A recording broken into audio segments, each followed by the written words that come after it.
You should be saving for the future, but savings accounts suck, and investing can be scary. We combine the ease of savings with the real returns of investing. We call it Save Vesting, and it's only available in our new app, Stairs. Stairs offers 4 to 6% returns, no fees, and you can withdraw anytime. Do your future a favor. Visit StairsApp.com today. For the ones going above and beyond. For the ones reaching out, helping out, and lending a hand. For the ones people count on. You can count on Grainger. Grainger offers supplies and solutions for every industry. Backed by 24/7 customer support and specialists to help with hard-to-find products. Because you've got everyone's back. We've got yours. Call, click Grainger.com, or just stop by. Grainger, for the ones who get it done. The following is brought to you by the Social Suplex Podcast Network. This is John Silver, lead recruiter of the Dark Order, and you are listening to All Things Elite.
Welcome to the 127th episode of Social Suplex's podcast about AEW with a proclivity for positivity. Welcome to All Things Elite. My name is Austin Summons, and I am the host of this lovely show. Joining with me, as always, returning from the AEW, well, technically not fully related to AEW, but the Jericho Cruise, we have my good friend Floyd Johnson Jr. My man, how you doing? Dude, I am doing amazing. I would, you know what? I would be doing better if the 30 minutes I had actually recorded discussing the Jericho Cruise for our Social Suplex YouTube channel actually recorded with sound. Oh, man. Yeah, that was the embarrassing moment in tech. And it was like one of those few moments. I will tell everybody, it was one of the best vacations ever. I can't rank my vacations because I've been to WrestleManias. I was at the all-in weekend, original all-in weekend. Those were amazing, epic weekends. I'm really not going to compare them against each other. But this is, what I have to say should be on every hardcore wrestling fans, professional wrestling fans' bucket list. If you like to have fun and you like wrestling, this should be on your bucket list. I was making the thing that in my mind going forward, starting in 2023, it's probably going to replace WrestleMania weekend in my mind. And the reason being is I have never been on a cruise, but I was on this boat, and you are scheduled and packed with so much stuff. And every person in every room is one of you, you know. Every person is like a wrestling fan. They might not like the same wrestler you like. They might, like this person there. But they're all, in general, for what you want. I wasn't much of the rock part of the rock and wrestling, but I do like live music, so I very much enjoyed that. And I'm not going to go on too long because, like I said, I could talk about this for an hour. But I was just going to say it was a great weekend. Everybody was in a great mood. Great wrestling, I mean, even with the lineup changes, it was still fun shows and just this relaxed vibe. And then the background is the beautiful blue ocean. It's just, I did articulate at one point how much I love this trip, but I don't really think I have time to just say it's just should be on your bucket list as a wrestling fan. If you've done a lot, think about adding this to that same bucket list because, it's a truly memorable experience that I'll never let go. I finally got to meet Chris Jericho. Almost 30 years of watching him wrestle, and how many wrestlers I'd met, but other than like All Out when he was kind of near me when they were wrestling on the outside, I'd never really been close to Jericho. So getting to meet him with my wife, like who has a who's who of wrestlers. She's had taken pictures with 4 wrestlers: Stone Cold Steve Austin, Chris Jericho, Cody Rhodes, and Brandy Rhodes. That's her list.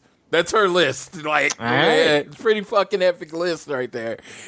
And so, yeah, we had a good time. Her sister-in-law came to keep her entertained. It was, like I said, I fully expect Austin to be on there in 2023. I think that'll be the 6th one. There's the 5th one, or I think this is the 4th, 4-Leaf Clover. The 4-Leaf Clover is in March, like March 14, 2022. Ain't no way the champ can make that. I make my plans like a year in advance. So, I got too much stuff early next year to make that trip, but I definitely plan on being on the 5th one in 2023. Yeah, and I will always tout about cruise liners. If you have the opportunity to go on one, I know like a lot more restrictions are starting to be lifted on them now from the CDC when it comes to like safety and like how much screening you have to go through to get them, like as we eventually get closer to being finally out of this. But if you have the opportunity, whether it's the Jericho Cruise, which I do think you should go on if you're especially a wrestling fan and want to try a cruise, I think that's a perfect way to start things out because it's a mixture of a new thing and something you're very familiar with and that you're in love with. Anytime you can get the opportunity to go on a cruise, and I would say take it almost every single time because it's so much fun. There's so much shit to do. It's just a great experience. Like I will 100% be trying to make the Jericho Cruise. I'm just waiting for the opportunity to be able to go on another one if my family is grateful enough to take me with them if they end up deciding to go on another one because they are so much fun. But I'm glad you had a great time, man. I'm really glad you did. So we want to first off say the reason as to why we did not record last week was because my man Floyd was very tired after that cruise. I had no idea how tired I was going to be. I honestly... we got back Monday, and I did the stupid thing. We did drive to Miami, just the comfort reasons. We drove to Miami and drove back, and just at the end, we were just exhausted, and I couldn't record. I couldn't talk, so that should tell you how tired I am. Yeah, so that is the reason why we did not record last week, but we are here this week as we come closer and closer and closer to Full Gear, which we'll be talking about very shortly. But we got a lot to talk about with AEW Dynamite back on Wednesday and AEW Rampage that took place on Friday, their little Halloween episode. Before we get into everything, though, make sure you guys continue to download this fine show on Google or Apple Podcasts. If you listen to us on Spotify or any other podcasting platform, give us a share with your friends, family, coworkers, whoever you wish. You can leave a rating and a review, and if you're also so inclined, you can leave a donation through our podcast provider, Red Circle. We will shout you out, and we will be very appreciative of you if you do that. Easiest way for you guys to support us is on social media. We are on Twitter at ATElitePod, at Social Suplex are the guys that make this show possible. Check out all their other shows they have on their network. I am at Austin Szumowicz, SZUMOWICZ, and Floyd is at Floyd Johnson Jr. on Twitter. Now, of course, the big news of the week is that we have the countdown to Full Gear as more and more matches are starting to be announced for the pay-per-view, which is looking like it's going to be a fucking banger. There's a few things that we still don't necessarily know with, like, who is going to be where and, like, what certain wrestlers are going to be doing or, like, exactly who's going to be challenging for certain titles. And, of course, we don't know the finish of the tournaments that will be wrapping up at Full Gear, although we have a pretty good inclination of, like, how it's going to wrap up. But, yeah, Floyd, just, like, as we get coming closer and closer to Full Gear, like as we're getting closer, like how would you describe like the hype for this pay-per-view compared to the previous ones this year? Like, are you liking the way that you're seeing some storylines being built towards Full Gear, and like what is being done with the championships for this show? Dude, this is my most anticipated show of the year. And most anticipated in all time because of Hangman versus Kenny. I mean, this story has been one of the stories that has been going on since the beginning of AEW. I'm like, do they pull the trigger with Hangman, or does he get yet another disappointment? That's going to be amazing. My boys, the greatest luchador tag team in the history of wrestling, FTR, will be wrestling against, a pretty good tag team in the Lucha Bros for their tag team belts. You'll get the finals of the Eliminator tournament. You got a women's match coming up. It's pretty hot. You're still wondering what CM Punk's going to do. We'll talk about that a little bit later. It's just, there's a lot to be taken care of. The 5-on-5 match. You can say a lot about the Inner Circle. They always deliver in these team matches. They're always amazing. The mind of Chris Jericho and their collective mind of the Inner Circle with America's Top Team, that's going to kill. I mean, we may be having Jorge Masvidal. You don't know if he's going to wrestle, but you just got this strong inkling that it's leading up to Jorge Masvidal wrestling at Full Gear. So dude, yeah, this is highly anticipated. I think it might break some buy records as far as, like every hardcore AEW fan's going to be there. And, with how hot and as much publicity as AEW's getting, yeah, this is a great card. Yeah, and I'm excited to see how much more gets revealed as time goes on. And we're going to get into some stuff that we have already that was announced from the show. We'll get right into AEW Dynamite, though, since Floyd shared his experiences with the Jericho Cruise, which if you want to learn more about it, tweet at him. I'm sure he'd love to share more. But we opened up the show for AEW Dynamite on Wednesday, taking place from Boston, Massachusetts. And it was his Dynamite in-ring debut, first match he had on Dynamite as opposed to AEW Rampage. It was CM Punk versus the infamous Bobby Fish. Now, last week, Bobby Fish was in a quick match. I can't remember the name of the opponent because it was a squash match for the most part. Do you remember exactly who he beat, Floyd? No, I think, I remember the Moriarty match was actually competitive. I don't remember who he wrestled. Which that wasn't it, yeah. So, basically, Bobby Fish won a match very quickly, proceeded to beat the shit out of him after the match, to which Punk came out and actually saved him and started going after Bobby Fish a little bit more, calling him out for being a bully. And Punk, as we know, has had histories with people that he feels were bullies. So he does not take too kindly to that. So he wanted to get back at Bobby Fish for that. So this was one of the first matches besides the match against Darby Allin at All Out, that really kind of intrigued me a little bit more, because while I did love the stuff with Daniel Garcia and I did love his stuff that he did against against Matt Sydal, this was something that gave me a little bit more intrigue, because this was something that I truly didn't think we'd see, which was the same reason which led me to be hyped for the Darby Allin match, because this is somebody that Punk he's wrestled before, but just not in a really long time. And also it's a lot more different circumstances into how Bobby Fish has been perceived recently and how Punk has been perceived. And this match was really strong. I know that Punk hit the GTS, kind of slowly crawled over at the end, and Fish did try to kick out, but not in time. So they called the bell, and seemingly people were like, was that a botch? But I felt I don't know, man. It's Punk having someone kick out of the GTS that quickly into his tenure didn't make a lot of sense. I think Fish was basically just trying to make it seem like he had a little bit more of a chance to survive. I don't know. I just don't feel like it was supposed to be him kicking out of the GTS like that, just because like I think they're protecting that as much as they possibly can until Punk is in a massive rivalry where someone does kick out of the GTS. Regardless, though, the match was really strong. I feel like Punk is getting better every single time he gets in the ring and getting more and more like just used to being in the ring again. I do enjoy the fact that he is now basically making a part of his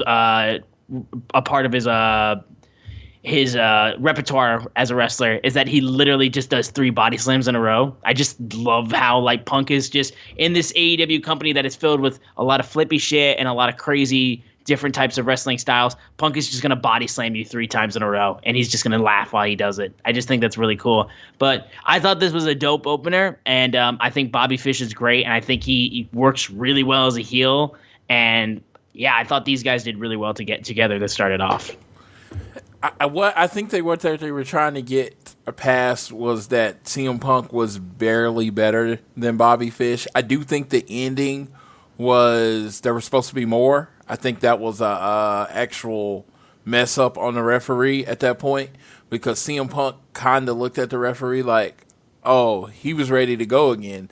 And he didn't really kick out of the GTS, as in it, because of Punk's leg being hurt, it took him a really long time to get the pin. I get it, yeah. I get it. But so I'm just like, they were selling that, is that it took him a long time. So it wasn't like he was kicking out. It was that he wasn't able to take advantage because of his knee. So I get that. I think maybe he would have thrown him in the Anaconda Vice, maybe go for the tap out or whatever. But, yeah, I like, that's just how I saw it. I mean, like, everybody else can see it. It could have 100% been a botch. That's just how I viewed it. But again, like it seemed weird. I do think, and like, you're gonna lean more so towards the botch because of like just what we were expecting. But yeah, it was weird regardless, though. Absolutely, and you don't want anyone kicking out of the GTS. That's a big moment. But Punk is here. We're excited. He's been on the Love Tour. I kind of want some Punk and something significant now. You know what I mean? And what I will say is that I think that we're going to actively talk about something a little bit more significant coming up later in the show, though. Absolutely, and this is my thought going into it, because they were like, oh, like a lot of people weren't excited, and I'm just like, yeah, because it's like honeymoon period. We had a honeymoon period, lots of ratings, lots of love. CM Punk saying how cool the fans are, giving away his shoes. Let's hug them. Now fight somebody. Fight somebody. Give us a story. Yeah, fight somebody that we think you can lose to. Darby was great. Daniel Garcia is great. Bobby Fish, fine. Now let's give us some meat. I think the big thing too is how Punk had said so much in interviews about how, like, in order for him to come back to wrestling, first off, it would take a shitload of money, of course, but second, like, it needed to be something that interested him. And again, like, I think that's the big thing for him is, like, he's done so much in wrestling and he's covered so many grounds and so many things that, like, it really now is getting to the point where, like, he's been in AEW for about coming up on like 3 months now. So, like, it's now getting to the point where, like, okay, well, we're so fucking happy you're here, but you said it yourself, like, you need to do something that seems like it matters, because, like, we don't want Punk to just come back and just be like playing the hits and stuff like that and just be like a nostalgia act. And, like, I don't think Punk would want that either, and I don't think that's what's going to happen.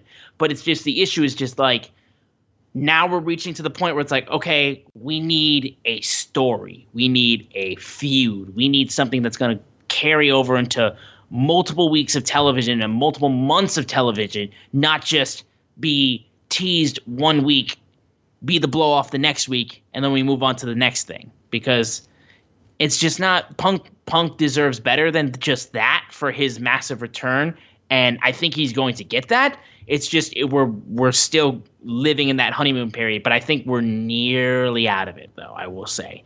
And I think that is going to be the point where people are going to really be like, there's old school CM Punk, which, yeah, I mean, he never left. But again, like, Punk is Punk. But I think we're getting so close to that actual, like, blood feud that I think fans are going to be dying to see. Absolutely, and I'm very excited for it. I just want to, I want to say that, but it's just like I'm trying, as I've been gone a while, trying to give my thoughts as it comes, because like I said, something happens later, but we're going to address it when we get there. Exactly, and Punk has even said on an interview that's been going around a lot, like, about if he went back to WWE, he was like, what would I do? Like, there's a formula, and I was bored of that shit 10 years ago. So he's already talking about, like, the whole, like, formulaic stuff that happens in wrestling if he was to come back. And obviously, something is coming down the line for Punk with his career. Otherwise, he wouldn't be so excited and happy to be there, because otherwise it'd be the same shit if he went to WWE, just with different people. So there's obviously something that's to look forward to with Punk on the horizon. And I think we're going to get to one of those things very shortly. But we'll move quickly on to the next match, which was MJF facing off against Bryce Donovan. Now, of course, this comes after the fact that MJF has been constantly talking about how Darby Allin is scared of him, and he squashed Bryce Donovan, pinned him with one finger after hitting the Heat Seeker pile driver, and was an absolute dick, and talked about how on September 29th, you made a mistake and interrupted me when I said I deserve to be world champion, which is true. You threw the gauntlet down, and now you're too scared to even show up for work. I knocked out Sting, and now that Darby's out of the way, no one's going to stop me from being world champion. Sting's music plays, and then he starts being scared. And then MJF starts laughing afterwards after he pretends to be scared, being like, ha, ha, ha, I got you. You're so stupid. And Shawn Spears is in the ring, too, with as the Pinnacle member with him, just hanging out with him in the ring. And the lights turn off again. MJF goes, all right, very funny, Spears. And he's like, that wasn't me. And as soon as the lights come back on, Sting is in the ring. He hits Wardlow. MJF retreats, and we see a man in the crowd as MJF is by the barricade in a freaking ridiculous, just like what the Teenage Mutant Ninja Turtles wore in the old 80s cartoons to like hide their identities, those jackets. That's what Darby Allin's wearing in the crowd as he proceeds to jump MJF from the crowd, get his skateboard full of thumbtacks, and chase out Shawn Spears, Wardlow, and MJF. And Darby Allin just says straight up, full gear. And we have MJF versus Darby Allin moving towards full gear. Yes. Yes, I'm super excited. Ever since Darby Allin was attacked, unfortunately, by people that Excalibur keeps claiming was the Pinnacle, I am taken aback by that accusation. Okay. But good old MJF has been showing up to work like he's supposed to and challenging Darby Allin. And Darby Allin has been on his vacation resting. And in this case, it finally came up. And you know what he had to do? Sneak attack MJF. I understand. Jesus. When he had to sneak attack him, dressing up in costumes, little light tricks, so he can try to get MJF. I get it. You know, Darby, if you're scared, just say you're scared. It's okay. We've all been scared. MJF's just going to beat you up at Full Gear. I'm looking forward to it. I'll be there to watch it live. Okay, man. Yeah, it's okay, man. It was brilliant done. They keeping Sting in the spotlight. It's great. It's great. And it's just one day MJF's gonna let the chairman loose, and it'll be the end of Sting. But right now, we're just focused on Full Gear, the Pinnacle, handling business, big matches all through the card because that's how the Pinnacle do. I'm excited. Yeah. Well. We'll move on from that, I guess. We had a backstage interview with the AEW Women's World Champion, Dr. Britt Baker, DMD, where Tony Schiavone informed her that Tony Khan signed a no DQ match for Britt Baker on this Friday's Rampage versus Abaddon. And this was intriguing because we hadn't seen much of Abaddon on television for AEW in a while, and it was booked as like a Halloween sort of match. So I was very intrigued to see how this was going to go down. And I mean, like, I didn't really know exactly what to expect fully, and my expectations weren't necessarily like massively high, but I was intrigued to see what a no DQ match between Britt and Abaddon would be like, because we know Britt is the queen of hardcore, as she's showcased. So I was interested to see how this would turn out on Rampage. Yes, I was very excited about this match. I'm a huge fan of Abaddon and what she does. I know some people are just like, oh, just get in the ring and wrestle. But me growing up, basically 80s, 90s, there was always characters. If it wasn't if it wasn't the Missing Link or Abdullah the Butcher, or early 90s, it started with the Undertaker and the Great Muta and all these people that had these mystical powers. I'm like, I don't think Abaddon's a stretch from any of those, and she's entertaining. And as I found out from Twitter and on the vote, there is a crazy intersection of horror fans and wrestling fans. Like, crazy amount. I'm one of them. Yeah, that are diehard wrestling fans and diehard horror fans. So having a little horror in your wrestling show almost seems like that makes sense because of how much it crosses. Look at how over the Fiend character was. I mean, their biggest mistake is putting the title on them. But when Alexa Bliss did her thing, and it's just like Abaddon's completely not that. She's completely she's different. But it, like I said, because of the horror aspect of it, it's cool. I know some people, they throw their hands up at it, but I know some people that throw their hands up at Bobby Fish. They don't like just the really good wrestler thing. So it's just like you try to appeal to as many people as possible. Yeah. Now we move over to the TNT title match between Sammy Guevara and All Ego Ethan Page. And if Sammy wins, not only does he retain the TNT Championship, but the Inner Circle does get their 10-man tag match at Full Gear against American Top Team. And if he loses, not only does he lose the TNT title, he must leave the Inner Circle. And everybody was banned from ringside, Inner Circle, and American Top Team. And this was just really freaking good. Like, you got a great babyface champion against a despicable heel like Ethan Page. This was very classic storytelling mixed in with modern types of wrestling, and it was really freaking good. We also had a small little appearance of the premier athlete Tony Nese at ringside, who is one of the hottest free agents. Really enjoyed this match. Sammy countering the Avalanche Ego's Edge, proceeding to counter it, get a shooting star press to win the match, was really freaking cool. Scorpio Sky immediately then proceeded to come down and beat up Sammy after the match. Jericho and the Inner Circle come out and help Sammy. Scorpio and Ethan back up. Jericho gets on a mic and says, now we get our 5-on-5 tag match at Full Gear. Page, Sky, American Top Team against the reunited Inner Circle. And now, by virtue of Tony Khan, it's a Minneapolis street fight.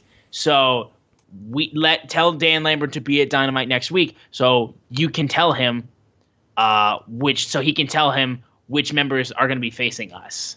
So we get to know exactly who will be in that match come next week. Yes, and I am really looking forward to who they're going to announce. We got what's his Junior Dos Santos. That's the guy's name, right? Junior Dos Santos, yeah. Yeah, so we pretty much know he'll be one of the three. Yep. And it's you almost gotta think it's gonna be Jorge Masvidal. And as a kind of, because the Inner Circle gets to pick the three members of Top Team. I'm calling it here. I think the fifth member is gonna be Dan Lambert. Really? Yeah, because Chris Jericho gets to pick. Oh, yeah, that's right. He does get to pick, yeah. Yeah. They're going to pick the dipshit. Yeah. They're going to pick... they're going to pick... I mean, they'd be kind of dumb not to do it. Jorge's been kneeing him in the face. You can say Hager wants another piece of Jorge dos Santos. And then who's the guy they hate the most? The dipshit. Yeah, it would be Dan. Dan Lambert. I mean, that's how I see it. I mean, he's not really a wrestler, but I think, being involved in that match would be kind of a dream for him. And I hope, it's cool. Sometimes you just want to see people have fun in wrestling. Of course, I'd rather them, pick a wrestler, but it's just like everything in my head of how it's going, it just seems like it's headed to them picking Dan Lambert. Yeah, and again, it's a 5-on-5 tag match. Most of those are supposed to be kind of fun as opposed to, be work heavy. Yeah, and it's going to be a plunder match, right? So, the street fight. Yeah, it's a street fight. So. Yeah. So it's not like he has to go in there and throw arm drags and headlocks or anything, which I'm pretty sure he could do. He owns an MMA company, MMA training facility.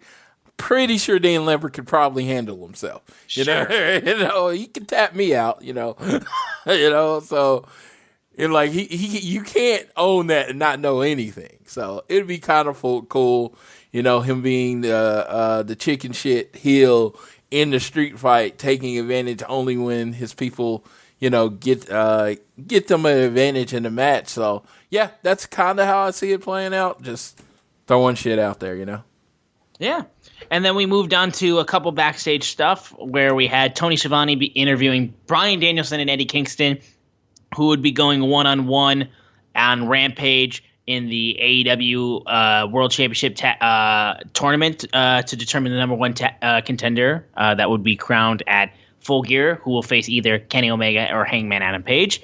And Kingston, we got mad and was saying, don't tell me about hard work until you've walked a mile in my shoes, and then walked away. Bryan immediately responded after he left, being like, that's what I want to see. I want to see Eddie Kingston like this. And I've been through those tough times too, and I'm not saying you're not a hard worker, because Jon Moxley and him are two of the toughest professional wrestlers he's ever met, but I'm going to go out there and prove I'm the best, and I don't care if you're going to listen or not, but I'm going to beat you. So yeah, this was one of the matches I was incredibly hyped for this week with AEW, and just getting to see a quick little promo of it made me excited.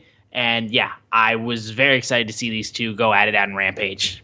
There's this thing called talking them into the building. Dude. That's a way to do it. That's how you do it. If this shit wasn't recorded on Wednesday night, I would have found a way to be there on Friday. Right. God, Eddie Kingston's just so good. There is an interview he did out there, and he posted a link, and he talks about his daily battle with depression and what it takes to get through the day. And I just root for this man so much. I just love. Oh my God! I love Eddie Kingston so much. It's ridiculous, and every time he cuts a promo, he's just so good. And Bryan Danielson comes back and matches his intensity right after him. Just masterclass in promos. It's like you can tell they didn't know what each other was gonna say, but they bounced off of it.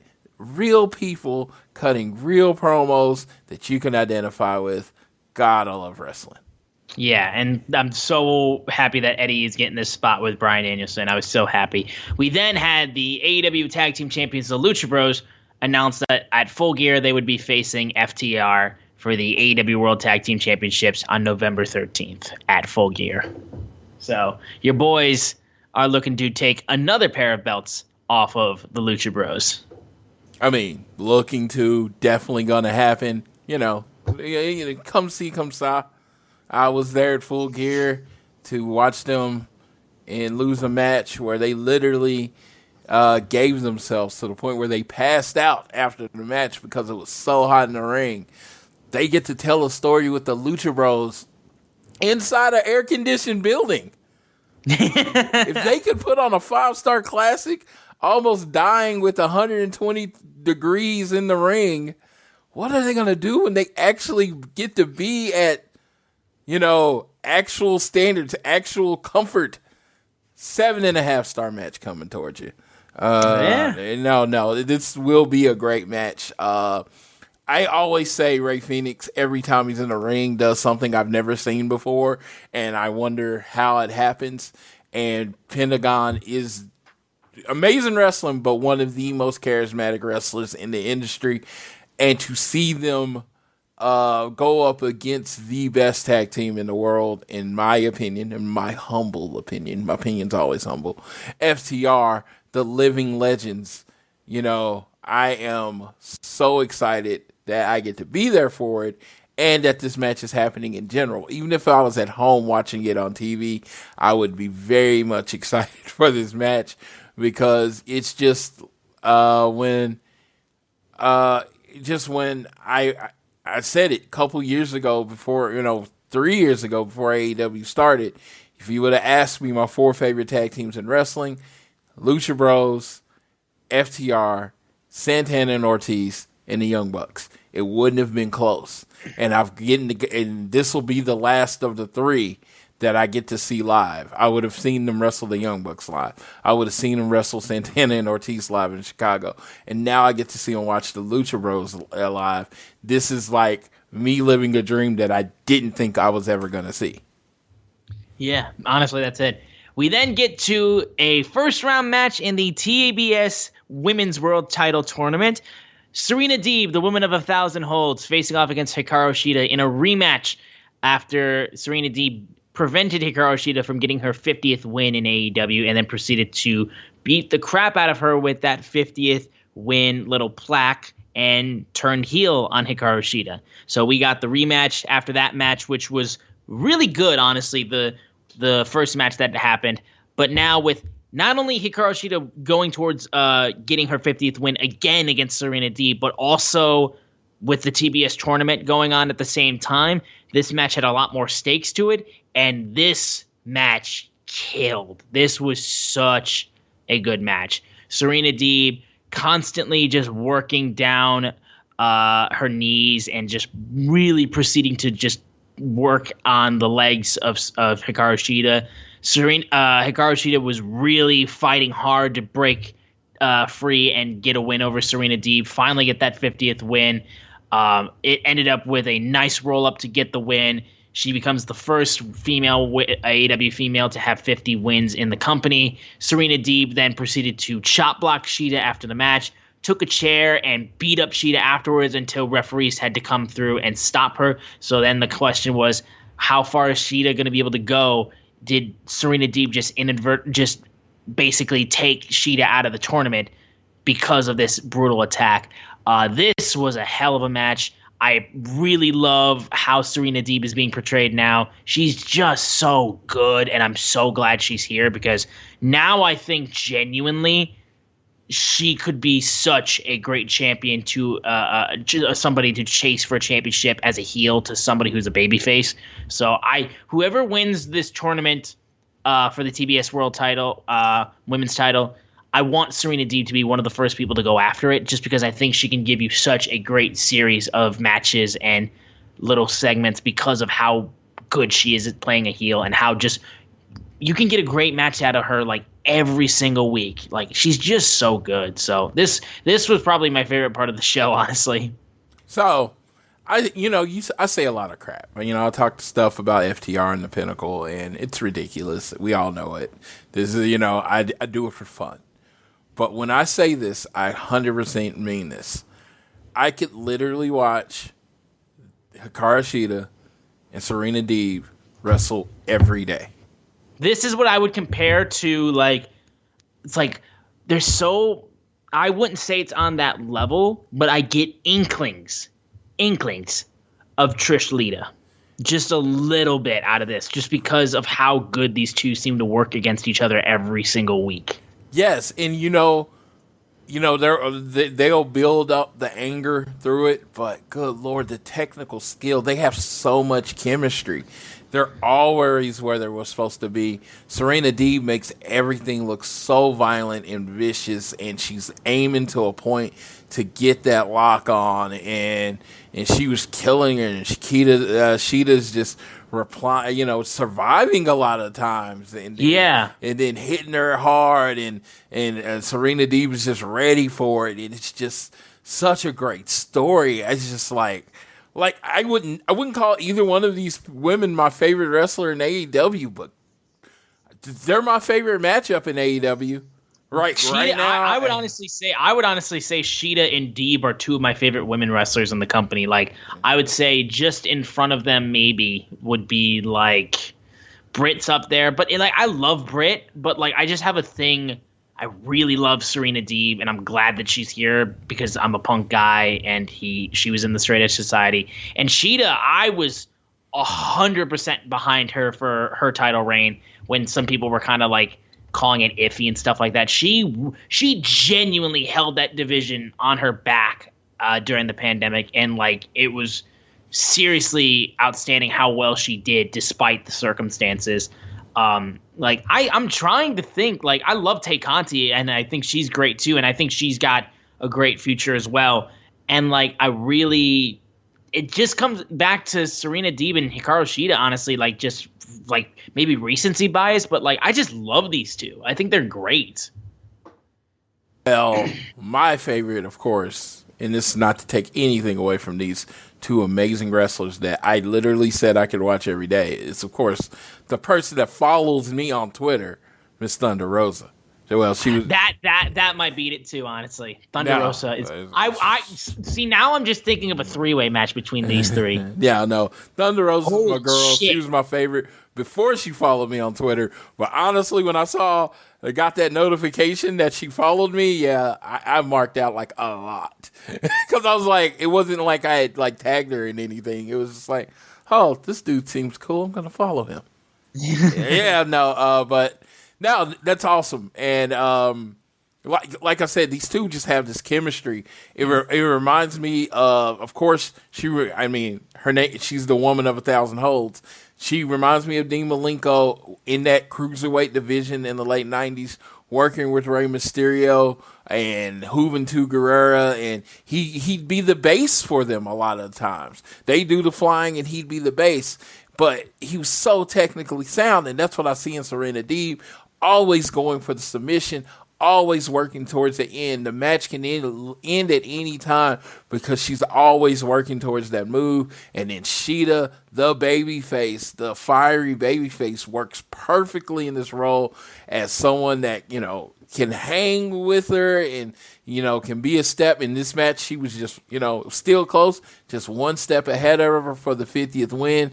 It's a great storyline that's not really involving the title right now, and I love that. Because I think the women's division needs more of that. You look at it and you see MJF and Darby, right? And you see these different rivalries in the men's division that happen that have nothing to do with the title. The women's division needs more of that.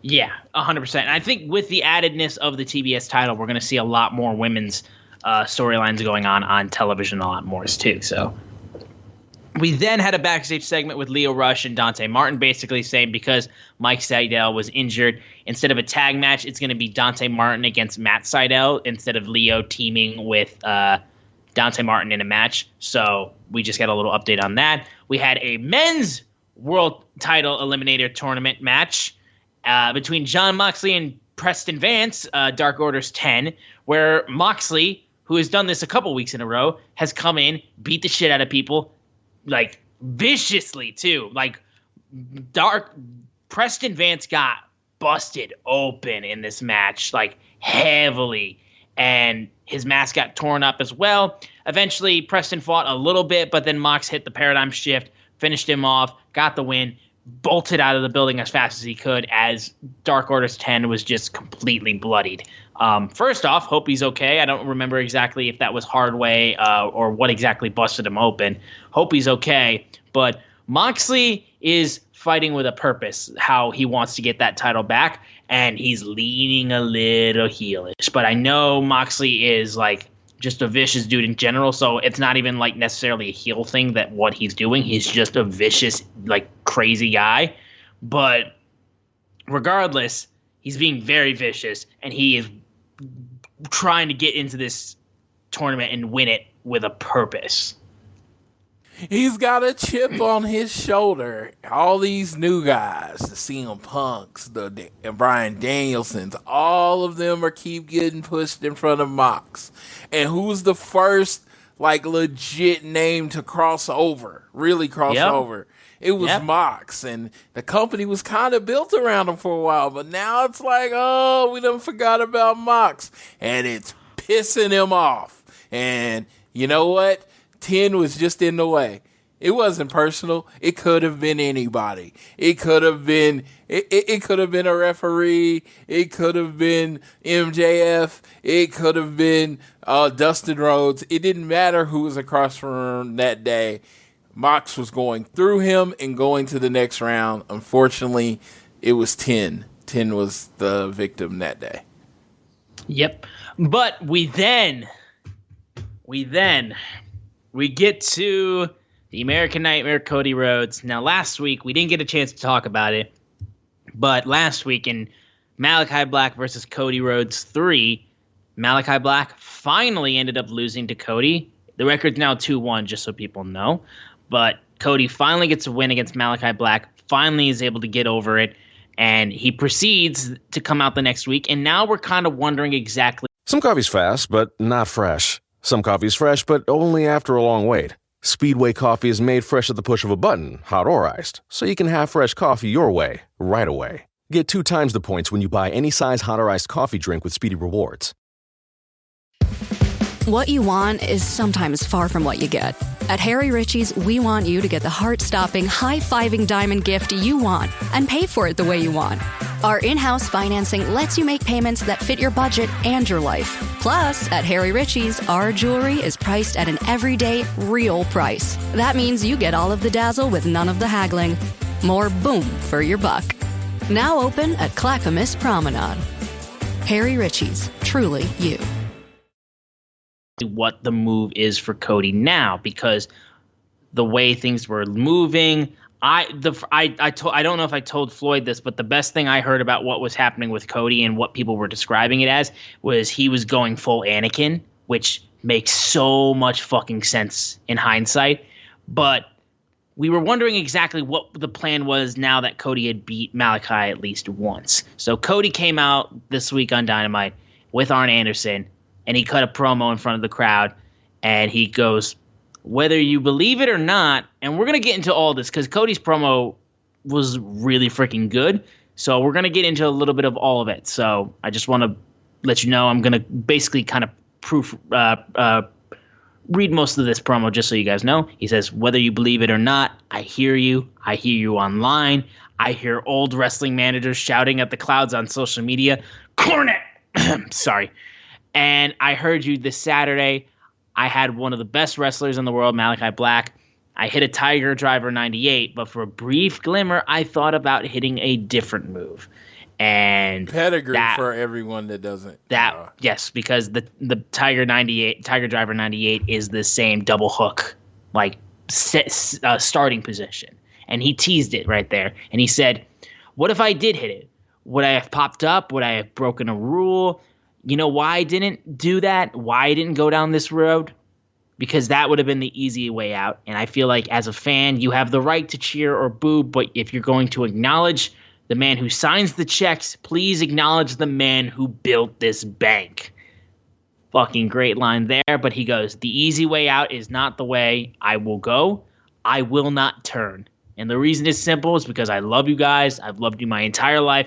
If anybody thought maybe I got a little Hollywood, I apologize to all of you and those in the Nightmare family. Arn, if I never told you, let me tell you right now, it is a damn honor to stand in the ring with you. I apologize. You were right. Now that's when Andrade El Idolo comes out and he goes like, Cody, these people don't like you. The people don't like me, but the difference is I don't like them. You've made stupid choices. First was the tattoo. Second was that you got in my business. I am Andrade El Idolo, but if you want, I can make you my little bitch. The lights go out. Lights come back on. Malachi Black once again in the ring, sprays Black Mist at Cody Rhodes. Black and Andrade began to double team Arn Anderson. Then Pac comes out to even the odds as Pac proceeds to sit cross-legged like Andrade, flip the double bird at Malachi Black and Andrade. So he's sitting cross-legged like Malachi, flipping off both Andrade and Malachi, and that was the finish of that. So Floyd, the Cody man that we have on this podcast. Thoughts on the promo, and seemingly we're going to get a tag match between Andrade and Malachi versus Pac and Cody. The more he says he's not going to turn heel, the more I'm looking forward to the heel turn. That's what I'm saying, man. I'm gonna put my cards on the table. I thought this was a master promo. Even some of the fans, if you heard it, loud boos. It was like 80-20 cheers to boos. Boos to cheers. Yeah, at the start, yeah. And then it was about 60-40 towards the end. He kind of turned them a little bit, because it's the cool thing to boo Cody right now. That's what it is. It's not that people actually hate him. I really don't think so. I think it's the cool thing to boo Cody. Do it. And this promo made you question why you're booing Cody. Because he's like, I'm the same guy. I'm the same guy that used to cut the rah-rah promos, and I'm the same guy that put the hammer to the, hit the hammer to the throne that you loved. And, I'm the same guy that did all this shit you loved. Why do you hate me now? I don't know. So, I'm going to break it out to you. I think it's a tag match. I think it's Full Gear or Rampage before. I think it's Cody and Pac, and I think they're tagging, and then Pac tags Cody in, and wham, right in Pac's face. And I think Cody joins Black and Andrade. That's how I see it. That is Cody killing the younglings, which is what that is. Yes. But and going forward, it would set up Cody with his crew versus the Death Triangle, because Pac already has his two friends, so it kind of works going forward. Yeah, and honestly, it's like Cody again, like what you said of how like it was majority, like massive majority boos until like Cody started actively getting into that promo. Cody just has a true understanding of the audience of AEW. That's why so many people were like so confused as to why Cody was being presented in this way, and like people saying that Cody's lost touch of the fans, people saying that like Cody isn't the same guy that he was in Ring of Honor, that like really kind of understood how the role that he was playing, or people saying he went Hollywood, or saying that he's like lost touch with what he was supposed to be doing in AEW. Like Cody, he like he said, he listens and he knows what's going on, and he can read the room, like, and he's showing that right now, like planting that seed. He said years ago, I will not challenge for the AEW World title. And he's saying now, I won't turn. Both of those things I see will be broken very shortly. Now, again, I've kept saying this. I've kept saying it. I could write the Cody's promo for him. I didn't turn. You guys turned on me. It is simple. It is a simple promo and powerful promo that he can break down everything he's done for AEW and what every, He said it. He built the bank, basically, that is AEW. Yes, he did this. The reason Andrade and Black felt comfortable to sign with AEW is because of what the Bucks, Cody, and Kenny built.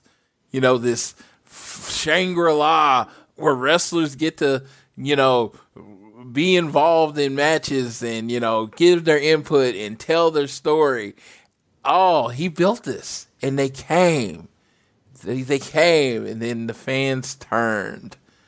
Turned. Oh, Cody's too over the top. When has Cody not been over the top? Cody's on TV too much with Brandy. When has that... How has that changed from the beginning? Cody is just too much Cody. And I'm just like, well, his name's kind of on the building. It's called the All Elite. And he was in the Elite when they signed up. He was part of the All Elite. So, yeah, his name's kind of on the building. So, if you didn't expect his face is literally on the front of the All In poster that started this whole thing. Yes. So, if you didn't think that you were going to see a whole lot of Cody, I don't know what you were expecting. And during a time where they were struggling for programming, who did they put on TV every week to defend the title and make that TNT title matter? Cody. And it's just like, it's like he's starting to listen. Brandy's been saying it on Twitter forever. She's been like, fuck him. Brandy don't give a fuck. Brandy's from the mean streets of Detroit, folks. Y'all ain't gonna fuck with Brandy. Yeah, it's okay if you don't like Brandy, 'cause she doesn't like you either. So that's okay. So it's awesome. I love seeing where it's coming. I love going. I hope I'm completely wrong and they go a different way. I'm very excited and this is the first time, because believe me, if anyone says I don't say anything bad about AEW, how did I feel about Cody's booking for the first 7-8 months of this year? You fucking hated it. And I buried it every time on this show. So please believe I do think AEW can do wrong. And they have finally got me to a point where I'm actually excited to see where Cody is going, what's about to happen with Cody going forward. But I'm like, so please believe.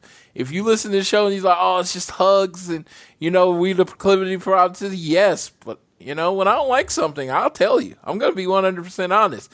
I did not like Cody. When everybody else was hating Cody's booking, I was right there with you hating Cody's booking.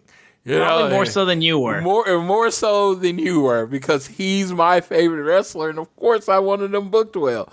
And I felt like they had lost all the momentum that they had built with Cody. You know what I mean? He just felt like he was dead in the water. And now he's back, and he matters, and he's on TV every week. He's cutting passionate promos, which is, again, when he was dying, I said, we need a Cody promo. That's the thing we need, is a Cody promo to bring him back. And now it felt like we got one, and you felt it turning. It's still like 70-30. He's still getting booed. He's still a piece of shit in a lot of people's eyes. But you felt that knob turning just a little bit at the end of that promo. Yep, that's truly it. Now we get into the main event.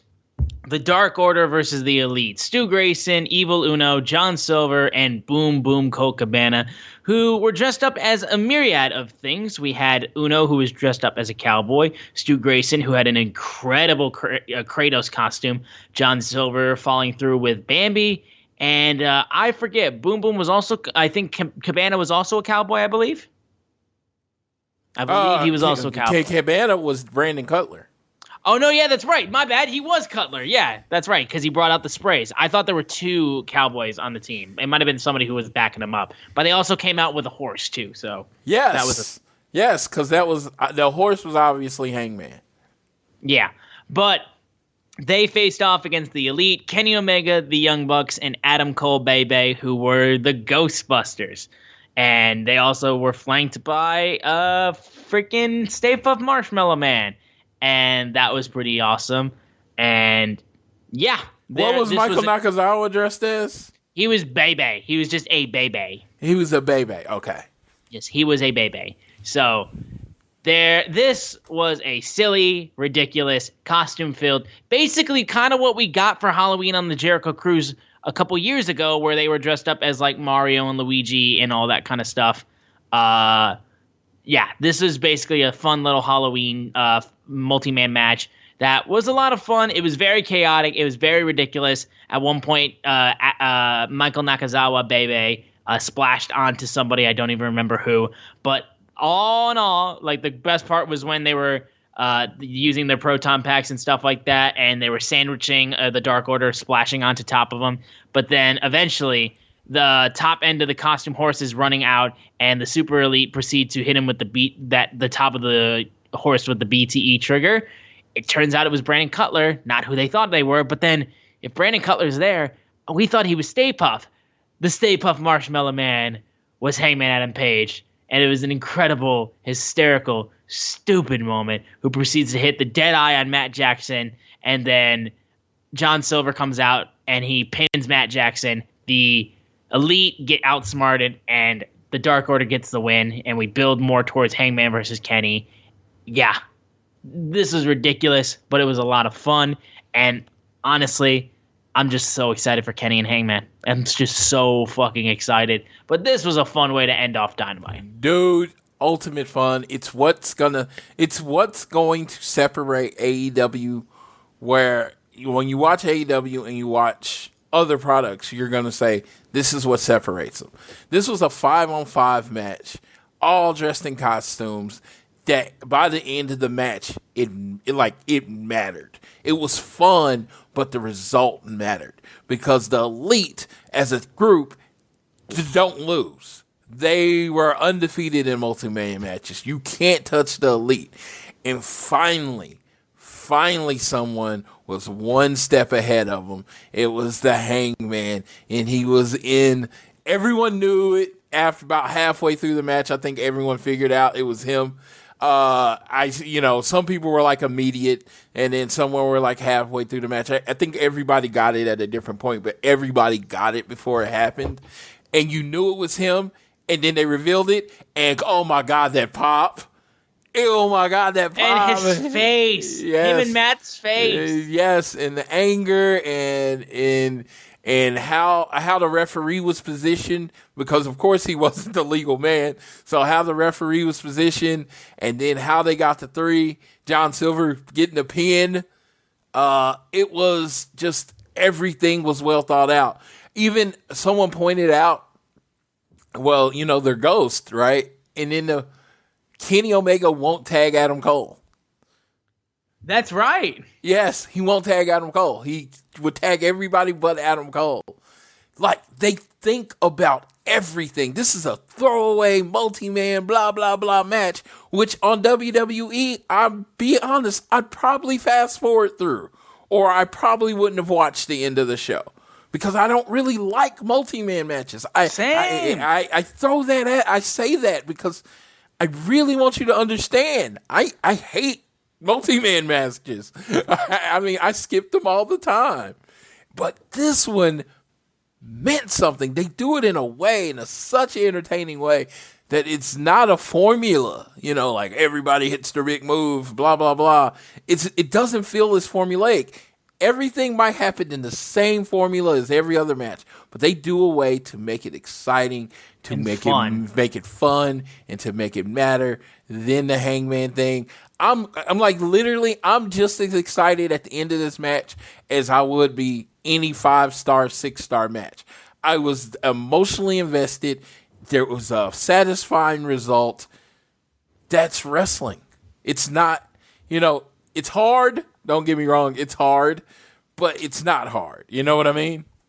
Yeah, I absolutely know what you mean. But that was the end of AEW Dynamite for this week. A really fun episode with some really good matches on it. Just a nice, really very strong Dynamite, I would say. We'll move really quickly into AEW Rampage from this week. And it opened up with the men's world title eliminator tournament. And it was a semifinal matchup between the American Dragon Bryan Danielson versus Mad King Eddie Kingston. The winner would face the victor of Jon Moxley versus Orange Cassidy. And Eddie was also walking to the ring very angry, similar to his friend Jon Moxley, both of them who have very big chips on their shoulders, I feel like. And god damn, these two beat the shit out of each other. Like, Bryan's chest was just ripped to shreds from the massive amounts of chops that Eddie Kingston was delivering to Bryan. And these guys, like, I felt like this was really where Bryan could get super physical in a match, because Eddie was just screaming at Bryan, egging him on to keep hitting him harder. And Bryan and Eddie was returning the favor with some strong chops and some strong shots to the face. Like, these two killed it. And eventually, despite the fact Bryan Danielson was still able to get the win by putting a triangle sleeper where Eddie Kingston threw up the middle finger to Danielson until he passes out and the ref calls off the match. And yeah, so he moves to the finals, and Bryan Danielson will face either Jon Moxley or Orange Cassidy as we move towards the second semifinal match, which I believe is on next week. This match was extremely ultra-violent. Eddie Kingston had the chip on his shoulder because basically he had been told he doesn't work hard. And, because he got a belly. He got a little bit of belly. A little bit of a belly. A little bit of belly. He's like, hey, I like Five Guys. You know what I mean? And, I've always liked that about Eddie. He's one of the realest people out there. And you know what? You'd be really pissed off if, he's put some of the best work of his life together over the last year, and this new guy to come in and say, oh, you don't work hard. Come on, brother. No, you don't know me. And he was getting a rise out of him, kind of like how he got a rise out of the Miz that one time. Yeah. So he chopped Eddie Kingston, showed him how hard he could work. And this was one of the most violent, physical matches. And let me tell you, I watched it, and then the show went off, and I immediately watched it again because it wasn't a shoot, of course. They were fighting each other and hitting each other like it was. And Daniel Bryan, fortunately, has a body that whelps up and bruises really well. So it adds so much to the story of the match. It's so funny, there's people out there that bruise easily, and it's like, man, wrestling might be the thing for you because it's going to make all your matches look so much more violent. Because by the end of this match, it looked like Bryan Danielson had went through a war, and he just pulled it out in the end, and he, choked out Eddie Kingston. And Eddie Kingston's immediately pissed off because he didn't tap, and you shouldn't have stopped the bell because he didn't tap. It's such an irrational, unlogical way of thinking that it just fits Eddie Kingston's character so well. Yeah, it really does. And then, backstage interview with CM Punk, as while the interview is going on, you can hear Eddie shouting in the background, screaming he didn't tap, cursing up a storm. He gets in the face of CM Punk, calls him out. He's screaming like, I know you. And Punk going after him, calls him a son of a bitch, I think at one point, says, do you want to go to sleep again? I saw what happened out there. And Punk and Kingston going head to head. Dude, how much money do I got to pay to see this shit 1,000 times over? This shit right here is the first big match feel I'm getting since Punk's first match against Darby. Everything else has been great, and it's been fun to watch, and it's been just great to see Punk get in the ring with these people that we haven't seen him wrestle before, or that we haven't seen him wrestle in a very long time. This right here is a big match feel just from the first face-off, because Eddie is such a loudmouth, such a crazy talker, such a crazy striker. I pray to every god that I know that before we get into Full Gear, where hopefully this match takes place, put these two in the ring with nobody else and give a microphone to each of them, and then just let them go after each other. Because the promos you will get with CM Punk and Eddie Kingston are going to be the stuff of legend if you let that shit happen. So let it happen. Please. Yes. I'm sitting up here, and I usually okay, this is what I'm wearing to wrestling. As much as it seems like I dress like a bum and it's not coordinated, everything I wear, as you know, as Austin will tell you, is coordinated. It's for the event, I'm wearing this, wearing that.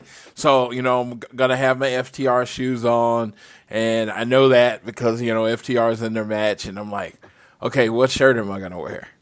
Am I going to wear the CM Punk shirt? Am I going to wear my Eddie Kingston shirt? Am I going to wear my Cody shirt? Because there's so much happening on this card that's coming up. That, wear your Hangman shirt? Yeah. It's what am I going to do? What am I going to wear? It's a great feeling to have. It's very much, first world problems, wrestling problems. I don't even, it's not an actual problem. Let's just put it that way. But it's just I'm so excited about everything on this card, and Eddie Kingston and CM Punk. And it's Eddie Kingston is exactly what CM Punk needs. I think Bobby Fish worked into that too, because Eddie Kingston I mean, because CM Punk hasn't all the way got his wrestling legs under him, and he's not wrestling 5-6 times a week, he needs somebody that he's going to have to bring it against. And if you don't bring it against Eddie Kingston every time you're out there, he will eat you the fuck up. I am looking forward to Eddie Kingston versus Punk. So excited. All right, man. I mean, just under FTR and Lucha Bros, but right there as far as excitement. Yeah. We then follow this up with another strong match, the third match in the trilogy of Dante Martin versus Matt Sydal matches, with Lio Rush being by Dante's side. Matt was trying to talk some sense into Dante at the beginning of the match, saying, like, you don't need Lio. You're good enough on your own. You don't need this guy who's just honestly trying to make money off of you.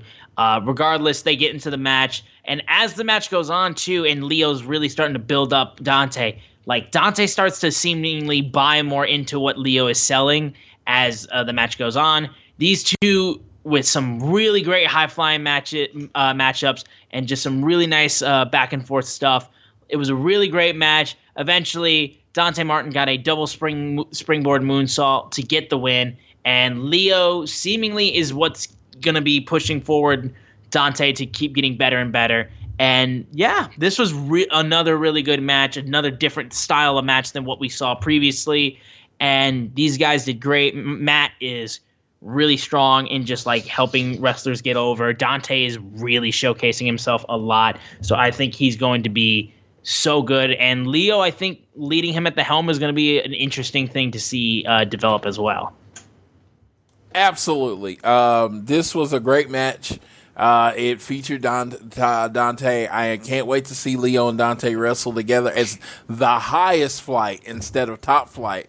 They're going to be called the highest flight. I like it because it's a direct shot at his brother. Sets up that thing when they get back.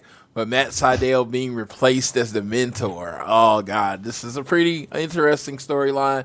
Hopefully it leads to Lio Rush's first match against Matt Sydal. And, yeah, but this match is amazing.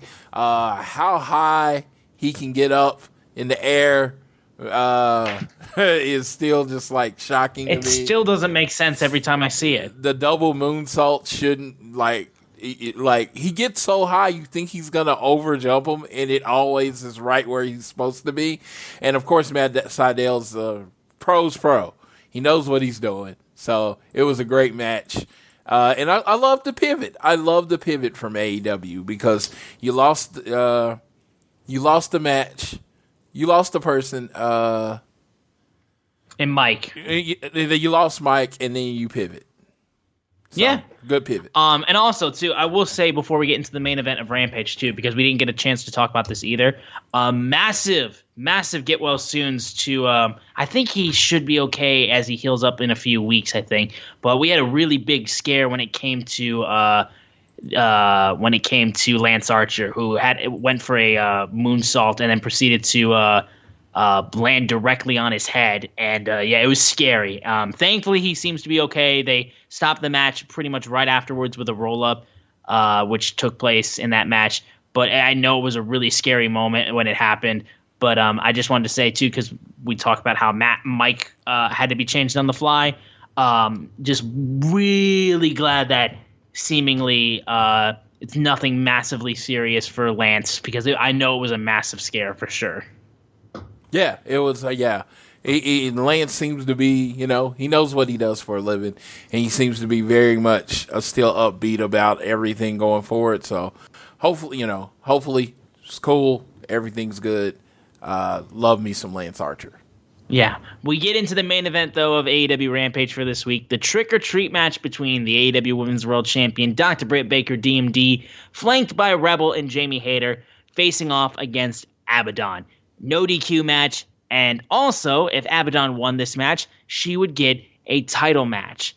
Now, this match was pretty violent. We got, instantaneously, as the match started, Abaddon got a stunner on Britt Baker to start things off.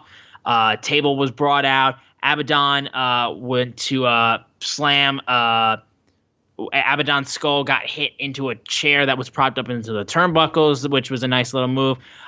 There was a swinging neckbreaker hit on Table, which the Table refused to break. And then precedingly, they tried to suplex through the table again. Didn't happen. And apparently, also, it seemed like Abaddon had her hand sliced because of the table at one point. But eventually, too, Abaddon grabbed Tax. That got thrown out. And then precedingly, the champ got slammed onto Tax again. And so Britt again getting Tax in her. Like, Jesus Christ. Jamie Hayter gave a chair to Britt Baker at one point. And that's when she started to hit a curb stomp on the chair to Abaddon. And she proceeds to try to get the lockjaw on her, but then Abaddon's biting her hand off, which is honestly, you would think, the smartest way to counter that move to begin with. Then Jamie Hayter gets in the ring, a double sledge to Abaddon. Rebel gets in the ring, distracts Abaddon. Dr. Britt Baker rolls her up into the thumbtacks. This match was, I think, a pretty cool ending. It was crazy, just the shit that they decided to try to pull out on it. And there was the issue of the table, I know, just fucker wouldn't break. It was a Japanese table, what can I tell you? But, yeah, this match was pretty wild of an ending, and I think people started to get into it a little bit more as it was getting towards the end. Obviously, if the spots, like if the table broke the way that it was supposed to, it would have made it a much bigger move.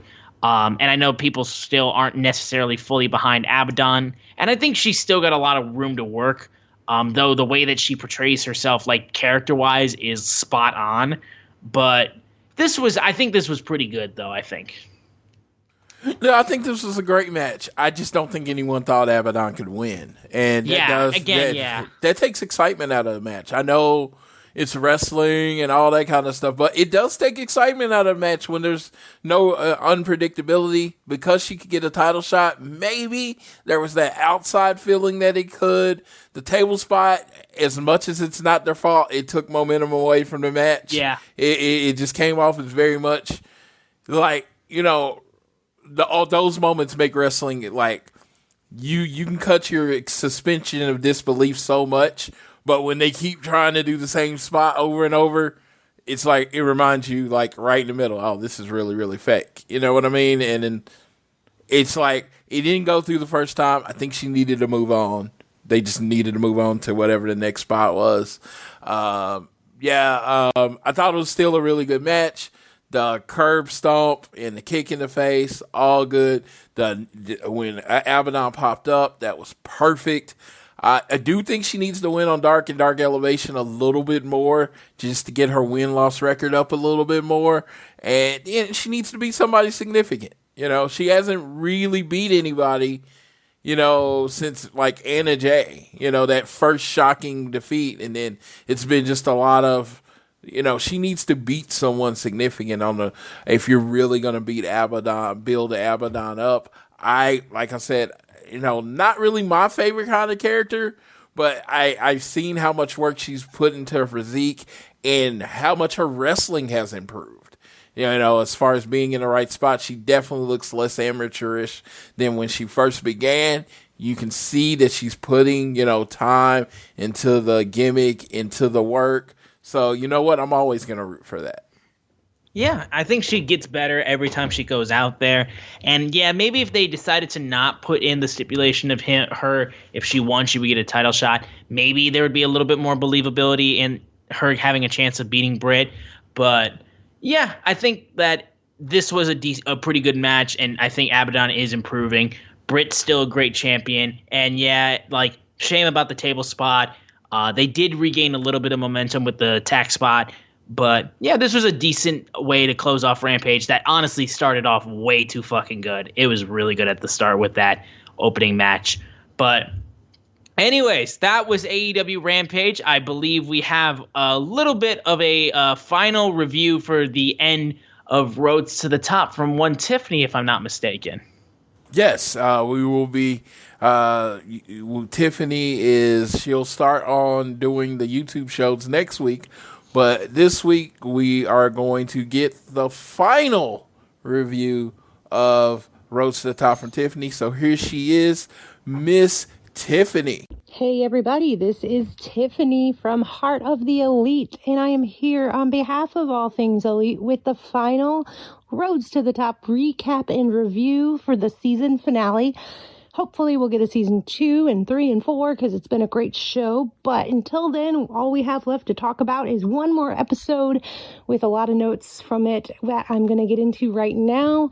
We kick off the episode with once Libby is home from the hospital, and we see Cody FaceTiming his mother, Michelle, and it's just a really, really funny moment where she talks about this holy water from Jordan from the Jordan River that she has from the Holy Land, and that she could give baby Liberty a special blessing. And Cody is like, "You smuggled holy water from the Holy Land?" And Michelle says, "Everybody does it." And it was just a really, really funny moment.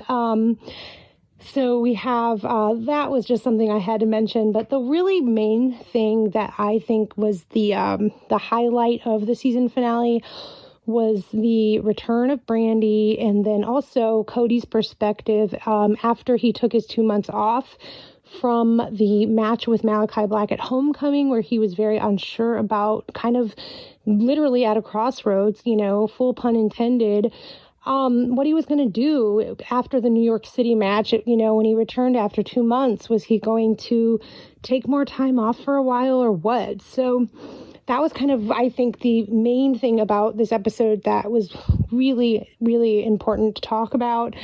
A few notes I have to mention is 6 weeks after having baby Liberty, Brandy was down 35 pounds, looks amazing. So absolute congratulations to Brandy for the hard work. She absolutely just, you can't even try to diminish an accomplishment like that. 35 pounds in 6 weeks. It's just pure dedication and just discipline. So hats off to Brandy. That's amazing. And she is just, talking about her return with Cody. She wants to be a heel. That's who she is. Cody thinks she should be the baby face, kind of, work her way back up from the bottom back to the top, and Brandy disagrees. And so that's kind of a conflict there.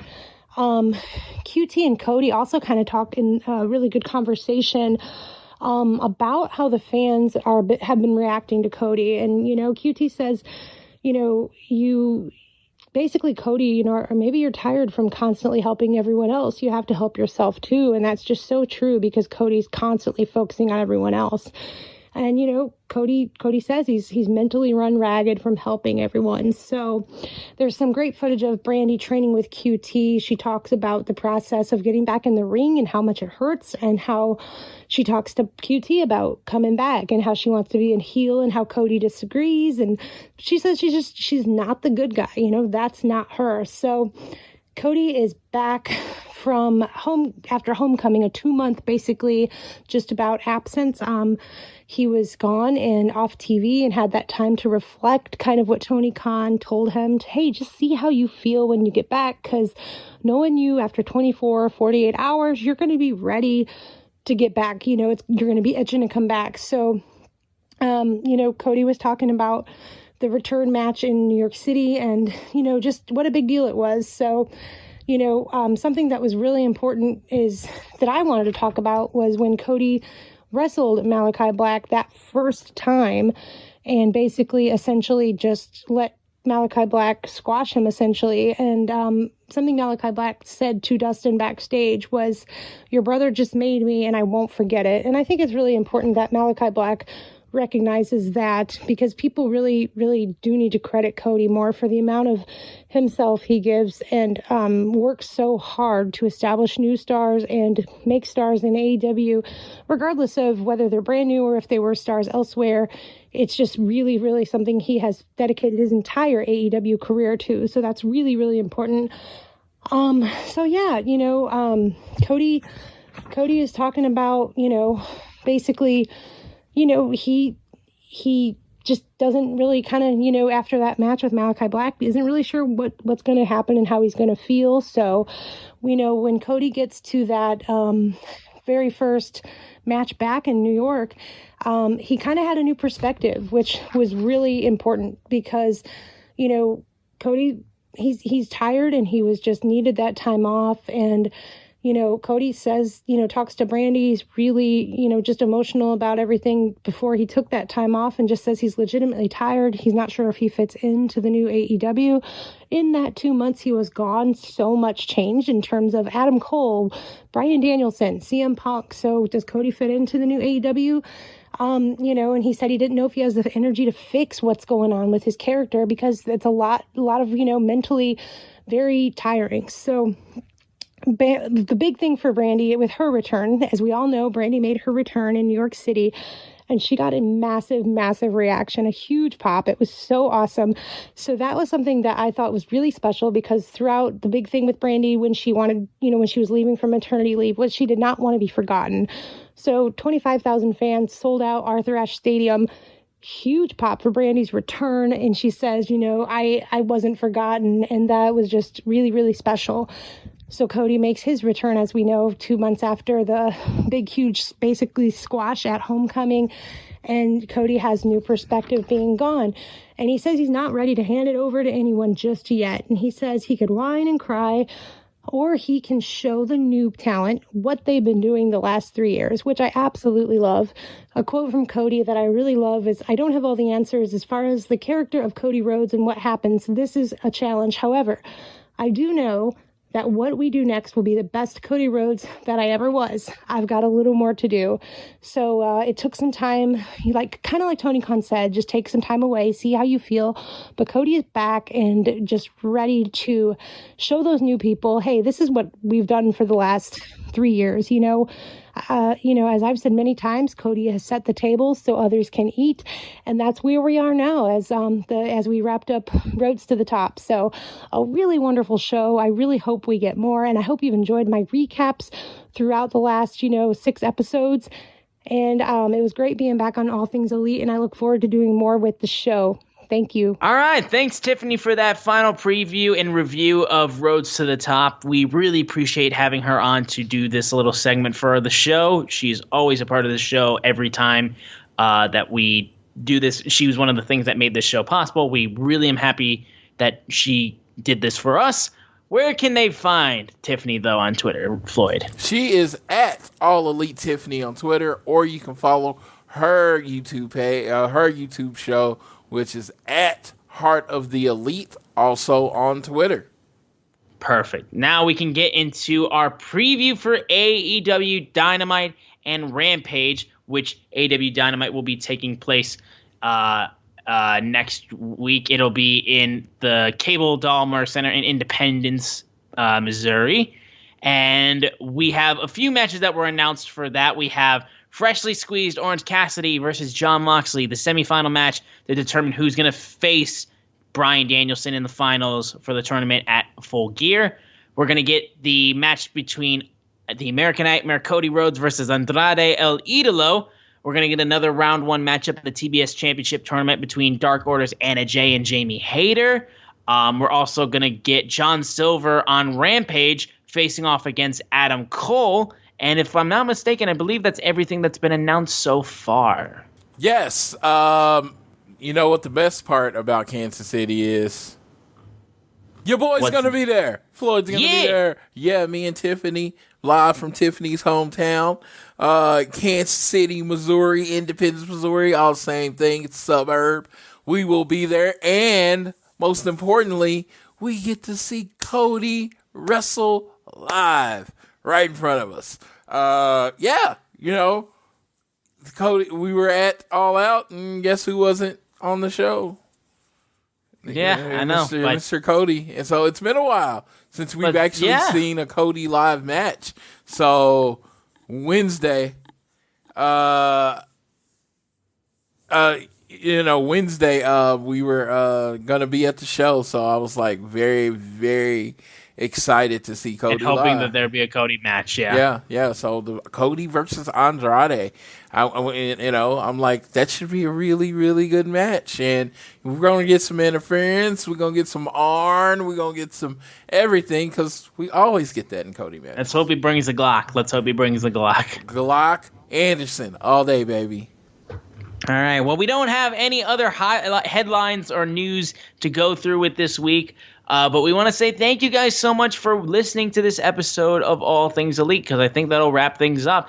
Once again, continue to download the show on Google or Apple Podcasts. Leave a rating and review if you listen to us on any other platforms like Spotify or whatnot. Give us a share with your friends, family, coworkers, whoever you wish. You can leave a donation through Red Circle, or you can follow us on social media. We are at AT Elite Pod on Twitter. At Social Suplex are the guys that make this show possible. Please check out all their other shows. You won't be disappointed. I am at Austin Szumowicz, SZUMOWICZ. Floyd is at Floyd Johnson Jr. on Twitter. And there's nothing else that we have to do. First off, I hope you guys had an amazing Halloween. And yeah, I will let Floyd take us home for this episode of All Things Elite. Hey, man, I am like in the best mood ever. And it has nothing to do with sports or anything. It's just, I feel so fortunate to have had go on the cruise and have all this wrestling coming up in front of us. And we are in my favorite time of the year, the Christmas season. And everybody says, no, wait, what about Thanksgiving? In the mind of Floyd, Christmas is the season that extends from November 1st to January 2nd. All the things, Black Friday, Thanksgiving, New Year's Eve, and New Year's Day, all a part of the Christmas season. So no disrespect for Thanksgiving, because I am fat. Do you think I want to skip a day where I can eat as much as I want and no one looks at me funny? No, that will never happen in the world of Floyd. So to that, I say, enjoy your Christmas season. Say hi to your family. Let go of grudges that you might have had in the past. Tell that friend you haven't talked to in a while that you love them, because that's what this season is all about. Ho, ho, ho. Merry Christmas. And I will leave you like I always leave you. Whether it's home, work, or school, always do your best to be elite.